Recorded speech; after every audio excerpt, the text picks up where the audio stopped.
नमस्कार। News room में आप सभी का स्वागत है। बांग्लादेश छोड़ने के बाद दिए अपने पहले बयान में शेख हसीना ने अपने पिता की मूर्ति को खंडित किए जाने पर दुख जताया है और अपने लिए न्याय की मांग की है। दूसरी ओर बांग्लादेश की अंतरिम सरकार ने शेख हसीना और उनके कुछ करीबियों के खिलाफ हत्या का मामला चलाने का निर्देश दे दिया है। इस बीच अंतरिम सरकार के मुखिया मोहम्मद यूनुस ने अल्पसंख्यक हिंदुओं से मुलाकात कर उन्हें सुरक्षा का आश्वासन दिया है। देखा जाए तो बांग्लादेश में जीवन धीरे धीरे पटरी पर आ रहा है, लेकिन देश के भविष्य पर अब भी अनिश्चय के बादल छाए हुए हैं, क्योंकि अभी यह साफ नहीं है कि कब चुनाव की घोषणा की जाएगी। जहां तक शेख हसीना के बयान की बात है, तो आपको बता दें कि बांग्लादेश की पूर्व प्रधानमंत्री ने न्याय की मांग करते हुए कहा है कि हाल के आतंकवादी कृत्यों, हत्याओं और तोड़फोड़ में शामिल लोगों की जांच कर उनकी पहचान की जानी चाहिए तथा उन्हें दंडित किया जाना चाहिए। 5 अगस्त को प्रधानमंत्री पद से हटने के बाद अपने पहले सार्वजनिक बयान में शेख हसीना ने कहा है कि आंदोलन के नाम पर बांग्लादेश में जुलाई से जारी हिंसा में कई लोगों की मौत हो गई है। हम आपको बता दें कि अमेरिका में रह रहे पूर्व प्रधानमंत्री के बेटे साजिब वाजेद ने सोशल मीडिया मंच एक्स पर अपने हैंडल पर मां का बयान पोस्ट किया, जो बांग्ला भाषा में है। बयान में शेख हसीना ने कहा, मैं छात्रों, शिक्षकों, पुलिसकर्मियों, गर्भवती महिलाओं, पत्रकारों, सांस्कृतिक कार्यकर्ताओं, कामकाजी लोगों, अवामी लीग और उसके सहयोगी संगठनों के नेताओं और कार्यकर्ताओं, आम लोगों और कई प्रतिष्ठानों के कर्मचारियों की मौत पर दुख व्यक्त करती हूँ। हसीना ने कहा, मैं अपने जैसे उन लोगों के प्रति सहानुभूति रखती हूँ जो अपने प्रियजनों को खोने के दर्द के साथ जी रहे हैं।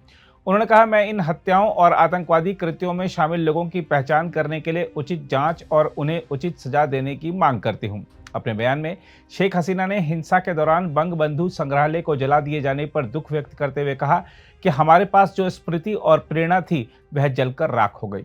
उन्होंने कहा, यह किसी ऐसे व्यक्ति का घोर अपमान है जिसके नेतृत्व में हम एक स्वतंत्र राष्ट्र बने। उन्होंने कहा, मैं इस कृत्य के लिए देशवासियों से न्याय की मांग करती हूँ। शेख हसीना ने बांग्लादेशियों से इस दिन को शांतिपूर्ण तरीके से मनाने, बंगबंधु स्मारक संग्रहालय परिसर में पुष्पांजलि अर्पित करने और प्रार्थना करने का आग्रह भी किया। लेकिन हम आपको बता दें कि अंतरिम सरकार ने देश के संस्थापक और हसीना के पिता बंगबंधु शेख मुजीबुर रहमान की हत्या के कारण 15 अगस्त को मनाया जाने वाला राष्ट्रीय अवकाश रद्द कर दिया है। दूसरी ओर शेख हसीना और उनके कैबिनेट में मंत्री रहे 2 वरिष्ठ मंत्रियों तथा एक बर्खास्त पुलिस प्रमुख समेत 6 अन्य के खिलाफ हत्या के आरोप में मुकदमा चलाने को मंजूरी दी गई है। 5 अगस्त को इस्तीफा देकर भारत चली गई शेख हसीना के खिलाफ दर्ज किया गया यह पहला मामला है। शेख हसीना और 6 अन्य के खिलाफ यह मामला पिछले महीने हुई हिंसक झड़पों के दौरान किराने की एक दुकान के मालिक की मौत को लेकर दर्ज किया गया है।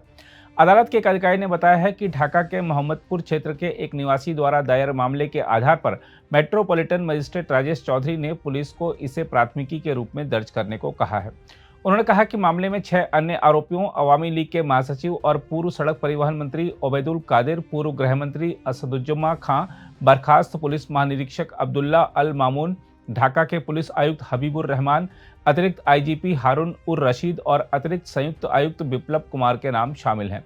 यह मामला किराने की दुकान के मालिक अबू सईद के एक शुभचिंतक ने दर्ज कराया है। अबू सईद की 19 जुलाई को निकाले गए जुलूस के दौरान पुलिस की गोलीबारी में मौत हो गई थी। हम आपको यह भी बता दें कि बांग्लादेश के मुख्य सलाहकार मोहम्मद यूनुस ने मंगलवार को प्राचीन ढाकेश्वरी मंदिर का दौरा किया और पीड़ित हिंदू समुदाय से मुलाकात की। उन्होंने वहां उनसे धैर्य रखने का आग्रह किया और आश्वासन दिया कि उनकी सरकार अल्पसंख्यक समुदाय पर हमला करने वालों को दंडित करेगी। उनका दौरा ऐसे समय पर हुआ जब Bangladesh national Hindu grand alliance ने कहा है कि 5 अगस्त को शेख हसीना के नेतृत्व वाली सरकार के पतन के बाद से अल्पसंख्यक समुदाय को 48 दिनों में 278 स्थानों पर हमलों और धमकियों का सामना करना पड़ा है और इसे हिंदू धर्म पर हमला करार दिया गया है। हम आपको यह भी बता दें कि सीमा सुरक्षा बल यानी बीएसएफ ने पिछले 3 दिनों में बॉर्डर गार्ड बांग्लादेश यानी बीजीबी के साथ 83 फ्लैग मीटिंग की हैं और पड़ोसी देश में अशांति के मद्देनजर भारतीय नागरिकों और अल्पसंख्यक समुदाय के लोगों की सुरक्षा की आवश्यकता पर जोर दिया है। अधिकारियों ने बताया है कि इसके अलावा बीएसएफ और बीजीबी ने संवेदनशील सीमावर्ती क्षेत्रों में लगभग 241 बार एक साथ समन्वित गश्त भी की है। अगर आप भी लेना चाहते हैं देश दुनिया की तमाम जानकारी तो आज ही सब्सक्राइब करें हमारे चैनल को। साथ ही नीचे दिए बेल आइकन को जरूर दबाएं ताकि हर अपडेट आप तक पहुंच सके।